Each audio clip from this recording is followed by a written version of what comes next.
everyone again. This is the Coach to Coach podcast where we talk about the coaching experience. Now with Hedi, who is a holistic coach, and we just met recently, and her journey is fantastic. And I'm very pleased that she's willing to share with us her story and how she became a coach. Hi, Hedi. Please introduce yourself, and after that, obviously, we move to the questions where we will talk a little bit deeper in what you do and how you arrived here.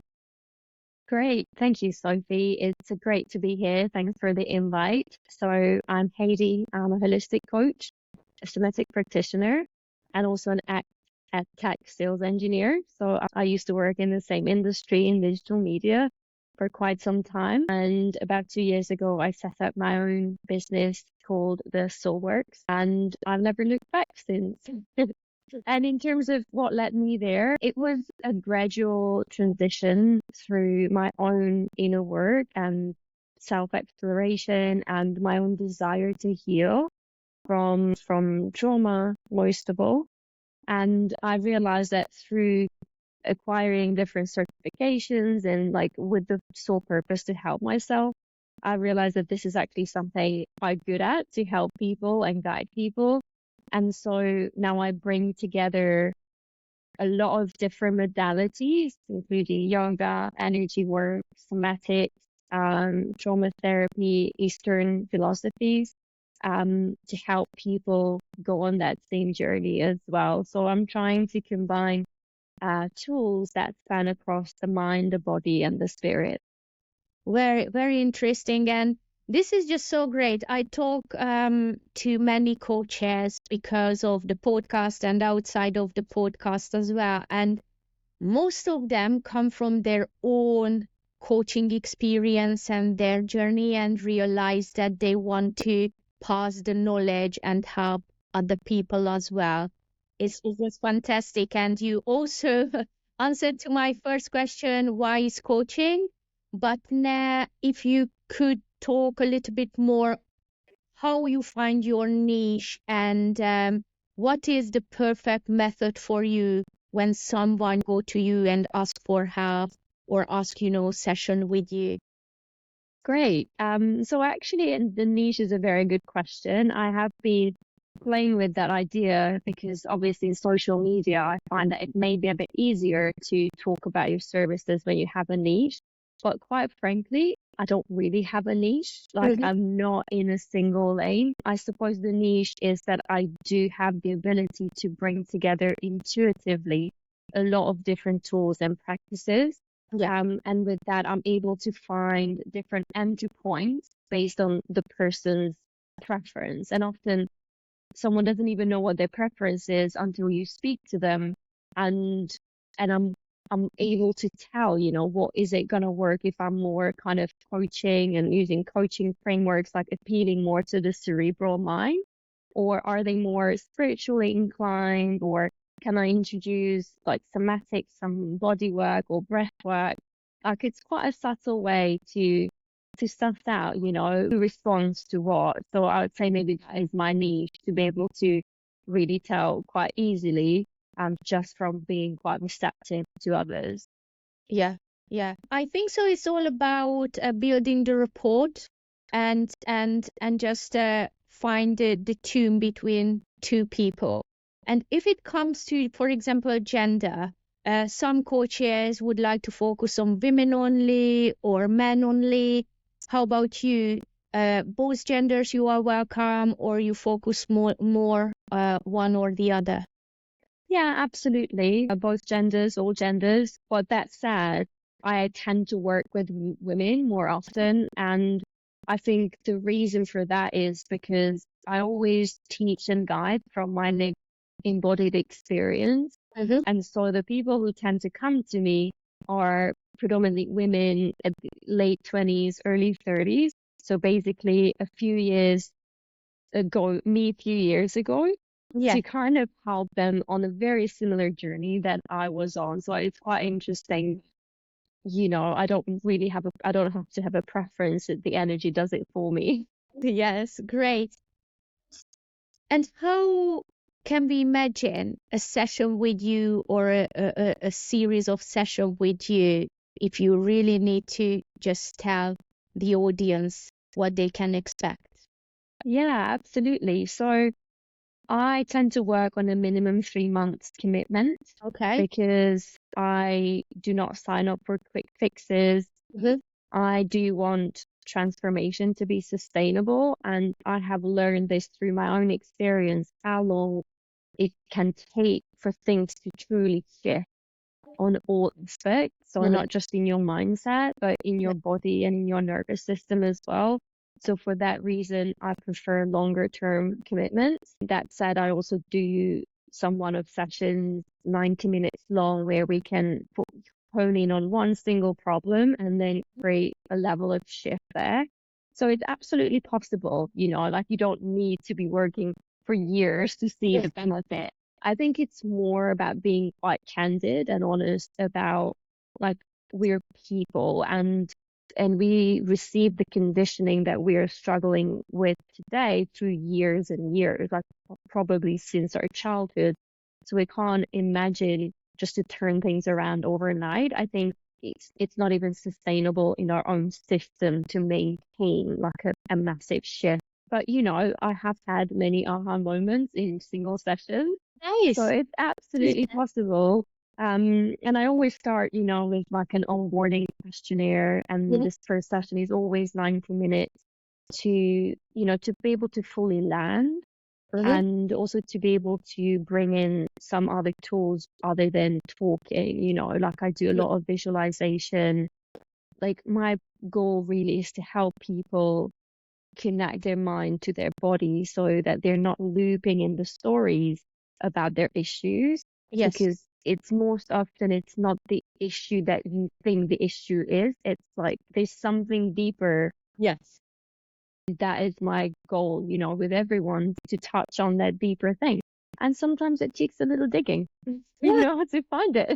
Always, always. And it's just great how you said that you have questionnaire, you get to know the people, and really and truly, I believe when you ask for introduction or intro call from a coach, it's not necessarily means that you will end up having sessions or series with her or him, because before this podcast we just chat a little bit around this.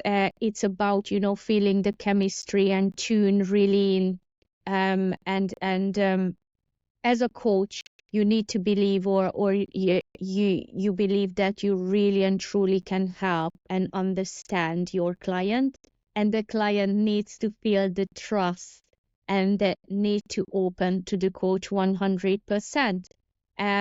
So it's just great that how different we are as coaches, but similar in so many ways as well. But what was the most memorable thing or moment? What was yours, if you could recall it? Yeah, for sure. I mean, I suppose there's definitely one big standout, which was actually a corporate well-being workshop I did, and I was invited to this company offsite that was happening in Cape Town in Mhm. South Africa on a vineyard, which was pretty surreal. Sorry, let me just stop you here. So you traveled to South Africa for a corporate coaching Yes. experience. Very great. Well, Yeah. an international career now. Yeah, well, I suppose, but um yeah, it's interesting because it happened quite early on after I set up Mhm. my business, and that was definitely like setting the bar quite high in terms of what I envisaged myself to do in the space of corporate well-being, because that's definitely also an aspect where I want to make more of an impact, to bring these concepts that could sound a bit esoteric, maybe a bit um like not as explicit as like some coaching can be, and to give that language that is easy to understand and for people to connect with, because I genuinely believe that a lot of these things are actually quite simple and so essential for inner work and like self-inquiry, but they tend to be safeguarded by communities that may feel a bit too woo-woo. Yes. And so I feel like that's also coming in terms of my purpose to translate that into like much simpler terms and language. Um, but yeah, I suppose that was the most memorable.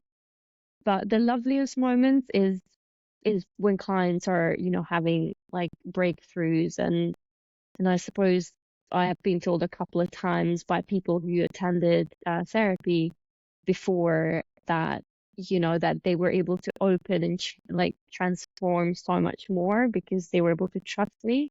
Yes.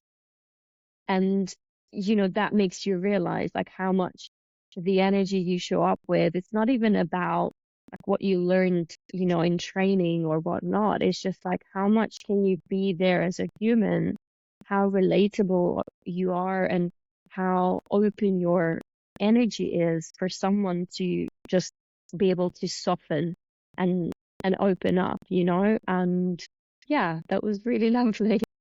Yeah, very great. I mean, getting this corporate thing early in your career is just truly incredible. But I don't know how you are, but me as a coach, when it comes to the coaching session, it's just incredible maybe how we were trained, or really and truly this is some sort of profession as well. We know it's not regulated enough, so on and so forth at the moment, but once I'm with my client, I stop thinking about myself, my beliefs. I truly deeply tune in, and it's like I'm one with them. Do you feel the same, or is it just me? Yeah, I mean, I regularly cry myself when something comes up. I don't know if you're familiar with human design, but I actually, so human design is a system that was partly built on astrology, but it also incorporates the chakra system Mhm. and other Eastern philosophies. It's a really fascinating system, and it's really helped me understand myself. And what I learned about who I am and how I am through this tool is that I have that ability to absorb other people's energy, and, like for the better or worse. Like sometimes it's hard because I need to remove myself Mhm. from environments to clear. But Yes. at the same time, in my work, it's very helpful because I have a lot of strong impulses about the person I'm with, and that helps me guide them, Yes. But when it comes to personal stuff, it can be quite hard. Yes, but I think so. Is the sign of a great connection, that you think as one, and this is the best way you help your clients. This is my personal belief. But Yeah. now a little bit about values, because what we all learned and we also explore with clients their core values. If you could share your current values, let's say the top three or top two with us, would be great, because these values are moving, changing, and I'm just so curious about your core values at the moment. Yeah, no, that's such a great question. And, I never used to think about my values as something that I should be thinking about. And I think the older I get and, the more assertive I suppose I am about my life and my work, the more I realize that it's important for everyone to be clear how to live their values. Yes. And so mine are obviously molded over time, but integrity and honesty is very much up there. And I also think it's because I have had such tough lessons in this area that it is now very clear to me how absolutely key is that is to any sort of healthy relationship. And that includes even white lies, like there's so many bending of truth there are out there. So I really believe in integrity and honesty, and beyond that, I suppose like curiosity and openness. Mm-hmm. Like it's quite important for me to be able to have disagreements with people without losing respect. And to be able to be influenced and stay open to be influenced if it's the right thing. Yes. So yeah, I'd say those things are also important to me. I didn't want to touch up on your mentoring before, but I think so it would be fascinating briefly if you can talk about what led you to extend your coaching practice to be a mentor, and what was that moment when you felt confident that, okay, I don't just work with people on their needs, but I'm ready to advise to them. Yeah, I suppose that happened organically, like everything else in my life as well. Because I imagine the thing is when you come out of like, studying coaching and first you try to implement the frameworks with people, and then the more experience you get, the more you mold your own approach, right? Like that's how innovation is done, right? Like we add our own touch. And so what I've realized, because of this ability to really feel into people, then like I'm actually more helpful if I just gently direct them to see things that I feel it's there. And it's not like it's not in a sense that this is what you should do. Yeah. It's just, I suppose it's a bit more proactive in terms of highlighting things for them. And I think that's how it started, because when first people start out on this journey, I think they find it quite hard to self-reflect without prompts and like being pointed at something. And also the other was like I signed up for becoming a mentor at an organization, and it's just worked really well when they send me a few people, and I was like, okay, I suppose I'm also mentoring. It's a different type of success, right? I believe so. It's much more, how can I say, explicit. I did career coaching and it was total explicit, and I would say it's faster and it's not as deep as coaching. It could fit very well together. So once you find your values, what you want to really do, for example, career wise or private life, then you can find the best mentor for you. So it could work hand in hand with each other. And definitely, I agree with you that it's a great experience as well. And if you are good in it, why not, right?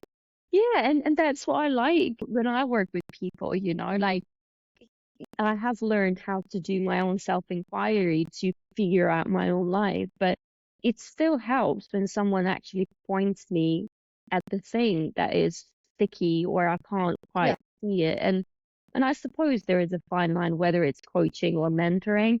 I'm in a bit of a free flow between that. I don't get too hung up on the words. And Yeah. some days I'm not even sure if it's coaching what I'm doing, Yeah. And to me, like I'm helping people with a journey that I have a lot of embodied experience with. And I stay in that lane, I don't try to talk about things that I have not yet experienced or I don't think I'm very good at. Yeah. Yeah. I think it's, you just said the magic words or words that mentoring you don't want to tap into, you are not good at, right? But coaching, on the other hand, can help everyone, right? Because it's about them. And also, I really like the way you said that sometimes when the coaching experience is the first time experience, I see the same, I feel the same with clients. First of all, they can't really deal first couple of minutes that this is about them. They can talk, they are in charge, and they don't need to tick boxes, they don't need to perform. And for that, I think so to make them understand, you do need to include a little bit of mentoring just to comfort them, let's say. Yes. And after that, it's a very great coaching mindset. I would say that what you said, you give them what they need at that point where they come to you. maybe they need a little bit of coaching, but the end they develop themselves and they got this self-awareness that much that they know, okay, I want to do this. Do you have any experience or suggestion for me? And you can build up and combine the two things together. It's just so great. And I'm so happy to listen this that you are not stick with one way, let's say. You adjust, and how my teacher said, dancing with the clients, you know? Yes. So you typically do that, and just a great way to see people flourish and smile at the end of the session or the session series. It's the best feeling ever, to be honest. Yeah, I know it is, like I think humans love to help other people. I think it's in our nature. And of course, I think I have found that in this profession, you gotta be careful in terms of what is helpful, because what might feel like, oh, I'm gonna help them with their problem can easily turn into like, oh, I'm gonna save them from their problem, Yeah. and I also think, again, from lived experience, like the confusion, the hardship, like all of those things are very often necessary elements of the journey of deepening self-awareness. Like like if you give them exactly what you see, like it's not the right thing to do as well. So I think that's an important part to mention, that I don't want to save people from their life. Yes. And sometimes that is watching them like wobbling, having difficulties, because you can't see something until you are able to see it, Yes. Yeah. right? And Yeah. everyone has to see it for themselves. Yeah. 100%. I can't agree with you more. We talk about helping people, being happy for other successes, but I would like to know how Heidi is when she's not a coach, what she likes to do. Obviously, if you feel comfortable sharing this with us as well, because it's very, very important for me personally to see the person behind any titles, because this could tell a lot from them as well. Sure. Thank you for asking that. And I'm always very happy to bring that into my sessions as well. I'm a very personable person. I use a lot of my own experiences and stories. I share a lot. Um, but yeah, outside of work, I love cats. I have a cat. Nice. My sister's got three at the moment, so Well, there's a lot of cat content yeah, going around in my family. I nice. play tennis, which I love, and otherwise just, I'm quite a solitary person. Hmm. Like I love, like once or twice a week, I love being around people. Like I really get a lot of energy through others, but then I need to withdraw and be in my own juices, and I'm quite happy to do that. So in that sense, I'm a bit of a two end of the scale. I'm either like very sociable, like I'm going to this co-working space and they know me as like this absolute, social butterfly talking to everyone. And I'm like, guys, this is one day a week me. Yes. You'll find me in my dressing gown for the rest of the week. It's so great how you find the balance, you do something for your body as you believe, you do something for your soul as you believe, and your mind as well, like going outside, interact with other people always teaches something new for us. So it's just great. Before we end this podcast, I would like you to tell people where they can find you. And I also link your details to the podcast as well as when I distribute the podcast. But also, it's great if you could just share this one with us, please. Thank you. Thanks so much. So I am on Instagram. That's where I'm most active at the moment. It's under my brand, The Soul Works, with Mhm. a full stop between each word. I have a website with all my details and information, thesoulworks.com.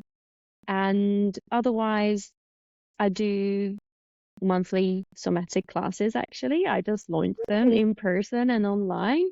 So people can get a bit of a taste in terms of what I weave into my individual work, because I do think that they, require a whole body of work in terms of what is somatics and like nervous system regulation.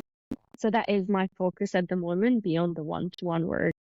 Definitely share this one with me and with us as well. I will subscribe for that. Lovely. Love to So have you. curious. You made me curious about it. But I was about to forget to ask this. Uh, how would you define the main benefit of the coaching experience for people if you need to? In a couple of words, let's say. Mm, that's such a good one because there could be so much. But ultimately, what I want people to walk away with is this kind of shift perspective in terms of what their life could be if they didn't live in their heads all the time. Like how much more joyful and easeful and fulfilling life can be when you're connected to your heart, when you're grounded in your pelvis, when you feel yourself from the neck down. And so this kind of living with an open heart, a soft body, and less of a mental chatter. Oh, what a great words at the end of this podcast. I would leave it as it is. Thank you so much, Heidi, for Thank you, Sophie. to share your stories with us, with me. It was fantastic. Half an hour with you, and hopefully, after a couple of months or a couple of weeks, I can invite you back when something new happens. I'd love that. It's been so great. Thank you for the very insightful questions as well. Perfect. Thank you so much. And you listener, we wish you a great day, afternoon, evening, morning. Depends on, which daytime you listen us, and take good care. Bye. Bye.